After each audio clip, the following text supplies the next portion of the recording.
Welcome to the Deep Dive. We're jumping straight in today, looking at something pretty consistent in the NBA world. That really strong link between playing team basketball and actually winning championships. Yeah, it's more than just the superstar narrative we often hear, right? Exactly. Forget the idea of just one guy carrying the whole team. History, well, it paints a different picture. Absolutely. While we all get amazed by incredible individual plays, when you dig into the sources, the pattern is clear.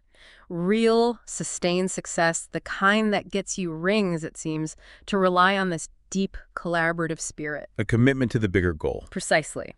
And for you listening, we know you want sharp insights without getting bogged down, so we've kind of sifted through a lot to get to the core of why this team-first approach, where, personal stats aren't the main thing, why that's such a predictor for NBA titles. Right. It's about the system winning together. So maybe the best place to start to really anchor this is with a dynasty that just screams this principle, a team that kind of set the bar. You got to be talking to Bill Russell's Celtics. 1957 to 1969, 11 championships in 13 years. That's just staggering. It really is. And yeah, Russell's impact was huge. His defense, his rebounding, totally game-changing for that era.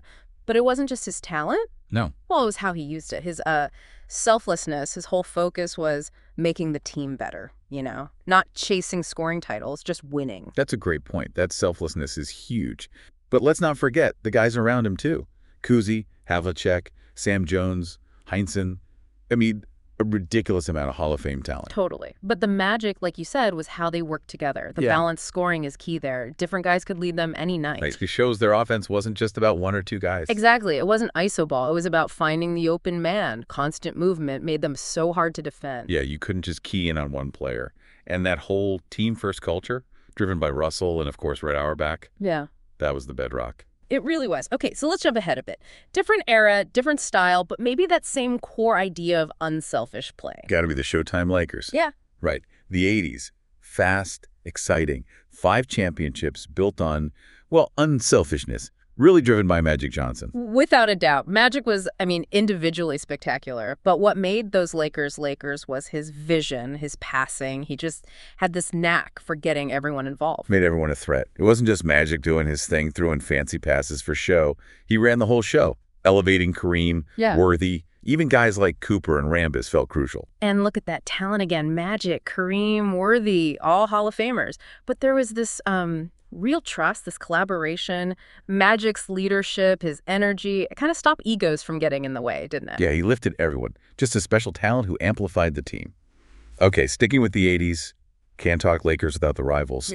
Larry Bird's Celtics. Of course. 3 titles for them in that era. And again, you see that team DNA. Bird obviously was brilliant all around. Unbelievable player.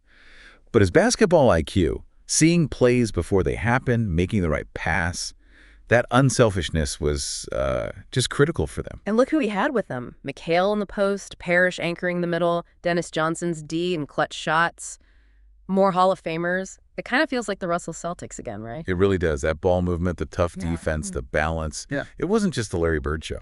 Not at all. And you see those same themes, don't you? Trust, accountability, everyone pulling in the same direction. It starts to feel like these are prerequisites for winning it all. Yeah, not just nice things to have, but essential ingredients. Seems that way. Okay, let's jump forward again. More recent times. A team that was the model of consistency for, almost 2 decades, using these exact principles. Has to be Popovich's Spurs, San Antonio. 5 titles, just built on fundamentals, discipline, and relentless team play. And right in the middle of it all, Tim Duncan. So dominant, so consistently great, but maybe the quietest superstar ever. Totally. Yeah. Led by example, right? Just solid, fundamental, team-first basketball. Didn't need the spotlight. And that core they had, Duncan, Parker, Ginobili, played together forever, and they just lived that team-first idea. Each brilliant, sure, but always within the team framework. Exactly. All super talented, but you always saw them make the extra pass, sacrifice stats, do whatever the team needed. It was just baked into how they played. And remember that 2014 finals against the Heat, LeBron's Heat? That was just, wow, a clinic in team ball. Oh, a masterclass. Unbelievable ball movement, everyone contributing, taking down a powerhouse team through collective effort, not just one guy going off. So it seems even when we look at the biggest stars today, the guys who can dominate individually, their path to the championship often involves embracing these team concepts, too. Yeah, look at LeBron James. We're the best ever, no question. Can take over any game. Yeah. But his 4 titles, 3 different teams. Yeah. And a huge part of that is how he makes his teammates better. His IQ, his passing, his leadership. He gets how to make the whole unit click. Yeah, that 2016 finals comeback with Cleveland is a perfect example, isn't it? LeBron was incredible, obviously, but they don't win that without him trusting his teammates. Kyrie hitting that massive shot in Game 7. LeBron empowered him, empowered that whole team. Exactly. And then you've got Steph Curry and the Warriors. 4 rings built on that system, that movement, that unselfishness. Curry's a revolutionary player, unbelievable shooter, 2 MVPs. But his humility, his willingness to play within the system, that's pretty special too. Absolutely. He didn't always have to be the guy. When Durant was there, he deferred sometimes. He gets Clay and Draymond involved. When your best player buys in like that, it kind of sets the tone for everyone else. Okay, so we've seen a lot of examples where the team concept leads to success. What about the flip side? Amazing individual talent, guys putting up monster numbers, but maybe without that same team cohesion. What does that tell us? Well, I think those examples really drive the point home, actually. Think about Michael Jordan early on with the Bulls. Before Pippen really became Pippen, Jordan was scoring like crazy historic numbers, but they kept hitting a wall against teams like the Pistons, right? Teams that were deeper, more cohesive. Right. His individual brilliance was stunning, but it wasn't enough by itself against a really unified team. Even his later run with the Wizards' skill was still there, but without that strong team structure, the success was limited. Or how about Wilt Chamberlain early in his career? Maybe the most dominant statistical player ever. Records nobody will touch. But who kept winning the titles back then? Bill Russell's Celtics, that team we started with. Exactly. And when Wilt did finally win his championships, look at the teams. Stacked 76ers, stacked Lakers, Hall of Famers everywhere. And crucially, he had adapted his game, didn't he? Became more team-focused later on. Yeah, prioritizing winning over just, putting up massive stats. That adaptation seems key. And it's not just centers. Oscar Robertson, Jerry West, unbelievable individual players for years, but they won their rings later, teaming up with other greats, Kareem for Oscar, Wilt for West, and fitting into a team concept. Their individual greatness kind of found its ultimate expression within a strong team structure. And then there are guys like, say, Elgin Baylor or Dominique Wilkins, just phenomenal scorers, highlight machines, but never reached that championship summit. Maybe partly because they didn't consistently have that top-tier, cohesive team around them. Which actually brings us to maybe the ultimate example.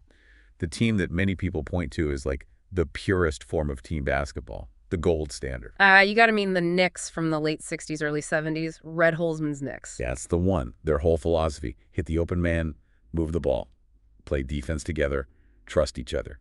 And what a group they had. Smart, skilled, unselfish players. Willis Reed, Walt Frazier, Dave DeBusschere, Bill Bradley, then later Earl Monroe, Dick Barnett.